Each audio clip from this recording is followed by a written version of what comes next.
चलो तो आज हम लोग टोटल इंटरेस्ट कैलकुलेशन यानी कि जो लोन मैनेजमेंट सिस्टम होता है नहीं, शुद्ध व्यापार का धंधा, किसी से लोन लेना, किसी को लोन देना, ठीक है। अर्थात बैंक से हम लोग लोन लेंगे और किसी पार्टी को लोन देंगे।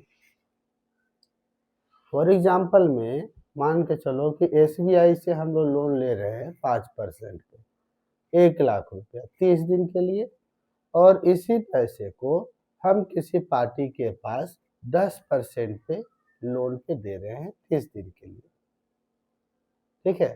तो इसमें जो 5% का जो इनकम होगा ये हम लोग कैसे जानेंगे, इसका एंट्री हम लोग कैसे करेंगे, है ना।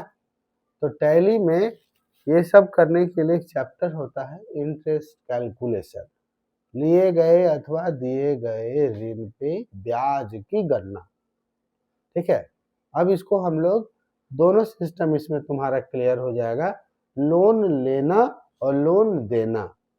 लोन लिए तो ब्याज देंगे और लोन दिए तो ब्याज लेंगे, बीच का जो मार्जिन मनी होगा वो हमारा इनकम है ना। यानी शॉर्ट में समझ लो कि बिना पैसे लगाए इनकम ग्रो करना, इस सिस्टम में जाना है। यहाँ हमारा अपना एक भी पैसा नहीं लगने वाला है, किसी का पैसा किसी के पास हम लोग रोटेट करके और मार्जिन मनी को कमा लेंगे। लेकिन ये होता है 100% रिस्क, जोखिम भरा ये वित्तीय कार्य होता है, ठीक है। इसका टैली में हम लोग किस प्रकार से संशोधन करेंगे, जानेंगे, सीखेंगे, इसको देखिए। तो हम लोग क्या करते हैं ना, एक हम लोग अपना कंपनी बना लेते हैं, कुछ इसी से जुड़ा हुआ नाम वगैरह रहेगा, है ना। तो हम लोग इसका नाम रख लेते हैं मेसर्स, ठीक है, money suit private limited, address Patratu Ramgarh, और यहाँ हम लोग झारखंड। ये सारा डिटेल तो जानते हैं, कंपनी बनाना आप लोग उसको पास कर देते हैं। अभी देखिए, अभी हम लोग जाके बैलेंस शीट चेक करते हैं, मेरे पास बैलेंस शीट में कोई भी हिसाब किताब नहीं है, मतलब अभी कोई लेन देन कोई ट्रांजेक्शन नहीं हुआ है। और कैश बुक भी चेक कर लेते हैं, cash book display account book cash book, देखिए कैश भी मेरे पास नहीं, ठीक है, बिल्कुल एक खाली कंपनी है। और यहाँ पे आपको लगाना है दिमाग, रिस्क पे इनकम ग्रो करना है आपको, ठीक है। चलिए, तो सबसे पहला स्टेप होता है इंटरेस्ट कैलकुलेशन फीचर को एक्टिवेट करना। इसको एक्टिवेट करने के लिए हम लोग को दबाना होता है F11। क्या दबाना होता है? F11। कीबोर्ड से F11 बटन दबाएंगे और इसके बाद हमें जाना है अकाउंटिंग फीचर में। ये अकाउंटिंग फीचर है, यहाँ आने के बाद इंटरेस्ट कैलकुलेशन को ऑन कर लेंगे, पैरामीटर को ऑन कर लेंगे। क्लियर? चलिए, अब इसको कंट्रोल ए बटन दबा करके सेव कर लेते हैं जो भी चेंजेज हुआ है। अब हम लोग यहाँ पे लेजर बनाएंगे, ठीक है, क्रिएट लोन फ्रॉम SBI। अभी हम लोन ले रहे हैं स्टेट बैंक ऑफ इंडिया से, ठीक है, इसलिए लेजर का नाम भी हम लोग इसी प्रकार से लिखेंगे, लोन फ्रॉम SBI, और ये मेरा हो जाएगा लोन लायबिलिटीज, ठीक है। यहाँ पैरामीटर हम लोग सेट कर देते हैं 5% का। हम बैंक से 5% के महीने ब्याज में मंथली रेट ऑफ इंटरेस्ट पे 1,00,000 रुपये लेंगे, ठीक है, 30 दिन के लिए।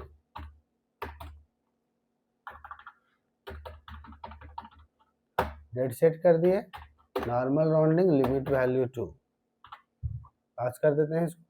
यहाँ पे लोन से संबंधित डिटेल डाल दीजिएगा, ठीक है, किसके नाम से लोन है, एड्रेस, स्टेट, पिन कोड वगैरह वगैरह, पास कर दिए।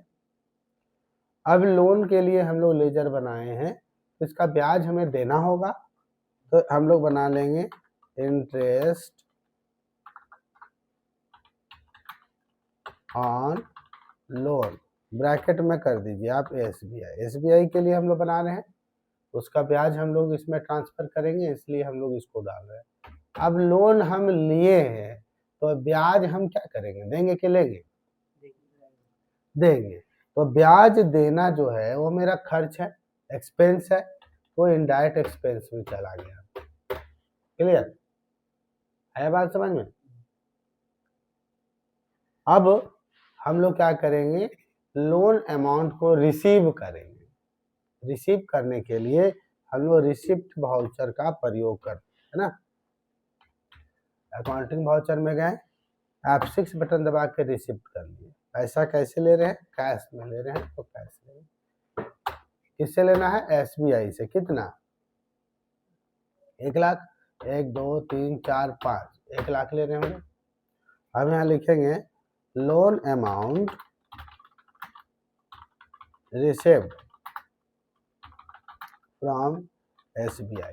ठीक है, 1 तारीख के डेट में ले रहे, देखो डेट भी 1 तारीख है ना, 1 तारीख के डेट में हमने लोन ले लिया। क्लियर। अब लोन लिए हैं तो ब्याज भी हमको चेक करते रहना पड़ेगा कि 1 दिन का ब्याज कितना हुआ, 2 दिन का कितना हुआ और 1 महीने का कितना हुआ। तो ब्याज कैसे चेक करते हैं, ये मेन चैप्टर है आपका। तो ब्याज चेक करने के लिए गेटवे ऑफ टैली में आने के बाद यहाँ से आप चले जाइए display, statement of inventory, statement of account, interest calculation में जाना है और इंटरेस्ट पेबल। यहाँ F2 बटन दबा के आप पीरियड सेट कर लीजिए।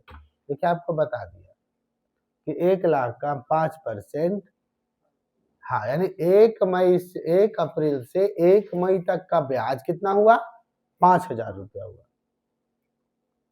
जान गए आप, सही बताया यहाँ तक। अब इस 5,000 रुपये को लोन अमाउंट में ट्रांसफर करना है, तब ना उससे पैसा मान लेंगे, हम पैसा देना है ना।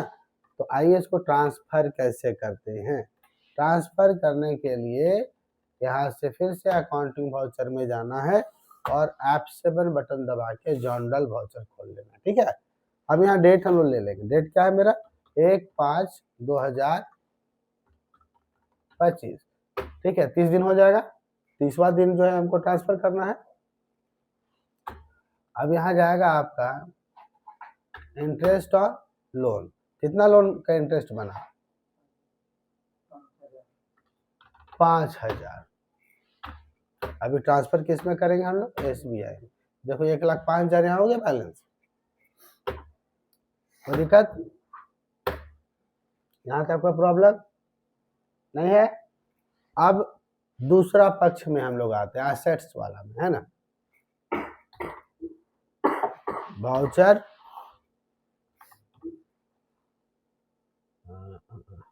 पहले लेजर बना लेंगे हम लोग। हम लोन किसे दे रहे हैं, मान लो लोन दे रहे हैं, लोन टू हिमांशु। हम हिमांशु को लोन दे रहे हैं, ये जाएगा लोन एडवांसेस, इसका भी पैरामीटर।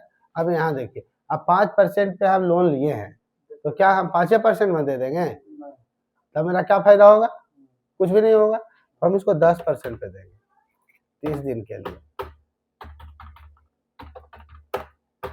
ठीक है, अब यह लिमिट वैल्यू 2 हो गया। अब चूंकि हम लोन दिए हैं तो हम ब्याज क्या करेंगे, प्राप्त करेंगे, है ना। तो यहाँ पे एक लेजर और बना लेंगे हम लोग, इंटरेस्ट ऑन गिवन लोन। जो लोन दिए हैं ब्रैकेट में लिख दीजिए। मान लीजिए आप एक से अधिक आदमी को दिए तो नाम हुआ, चाहे कोई नंबर है ना, वो आपको डाल देना है ना। अब ये जाएगा हमारा इनडायरेक्ट इनकम, बना तो दिया अभी ना, बनाए। अब जाएगा इनकम इनडायरेक्ट, हो गया। अब इसको हम लोग लोन अमाउंट दे देते हैं, भुगतान कर देते हैं। ठीक है, ठीक है, कितना तारीख को, 1/4 को ही, क्योंकि हम भी 1/4 को लिए हैं, 1/4 को ही दे देंगे, है ना। पेमेंट करेंगे। अभी देखो मेरे पास कैश में है ना 1 लाख रुपये। अब हम किसको देंगे, हिमांशु को दे देंगे। कितना, 1 लाख। ठीक है, 10% पे हम लोग अब यहाँ पे लिखेंगे लोन अमाउंट पे टू हिमांशु। ठीक है, पे कर दिया। अब F7 बटन दबाएंगे और 30वां दिन यानी 1/5/2025 को ट्रांसफर करेंगे इसका भी इंटरेस्ट अमाउंट, ठीक है। तो यहाँ जाएगा हमारा लोन टू हिमांशु। अब कितना हो जाएगा इसका, 10,000 हो जाएगा ना, आई बात सच में 10,000 हो जाएगा। 10,000 ले लिए, टू कर देंगे यहाँ पे, और ये जाएगा इनडायरेक्ट इनकम, है ना, 10,000 हो गया। अब यहाँ लिखेंगे इंटरेस्ट अमाउंट ट्रांसफर, कंप्लीट। यहाँ तक हमने ट्रांसफर कर दिया। अब भाई शर्त तो हमारा था बैंक से भी कि हम 30 दिन के लिए लिए हैं, तो 30वां दिन तो हमको उसको पैसा देना है, और हम भी तुमको 30 दिन के लिए दिए हैं तो हमको भी 30वां दिन तुमसे पैसा लेना है। मतलब बैंक को 30वां दिन देना है 1 मई को, और 1 मई को हिमांशु से भी लेना है। तो सबसे पहले ले लेंगे तब तो देंगे ना, तो कैश हम लोग पहले प्राप्त कर लेते हैं। कैश देखो मतलब 1 रुपया नहीं है, बैंक से लिए थे दे दिए, 0 है बैलेंस, अभी ले लेते हैं। किससे, लोन टू हिमांशु। कितना लेना है देखो, 1,10,000 प्राप्त कर लिए। अब पेमेंट कर देंगे हम लोग बैंक को, क्योंकि बैंक के साथ भी मेरा शर्त तो यही था। हाँ, अब यहाँ कितना है, 1,05,000 बैंक को इतना देना था। अब देखिए अब मेरे पास कितना बेनिफिट हुआ, 5,000। आइए अब यहाँ बैलेंस शीट को समझते हैं। अब बैलेंस शीट में देखो करेंट असेट कितना है, 5,000। प्रॉफिट एंड लॉस कितना है, 5,000। इनकम कितना हुआ, 10,000। खर्चा कितना हुआ, 5,000। तो फायदा कितना हुआ, 5,000। अब बताओ यहाँ हम कोई सामान बेचे, कोई सामान खरीदे, अपना पैसा लगाएं, कहाँ लगाए अपना पैसा, हम तो अपना पैसा लगाए ही नहीं ना। हम बैंक से पैसा लिए और पार्टी को दिए, पार्टी से पैसा लिए बैंक को दिए, बीच का मार्जिन मनी वो मेरा इनकम हो गया। ये भी एक धंधा है जबरदस्त, ठीक है, जिसमें बिना पैसे लगाए आप पैसे कमा सकते हो, ठीक है। तो ये चैप्टर आपका कंप्लीट था इंटरेस्ट कैलकुलेशन का, ठीक है। इसमें यहाँ तक कोई दिक्कत तो नहीं होना चाहिए।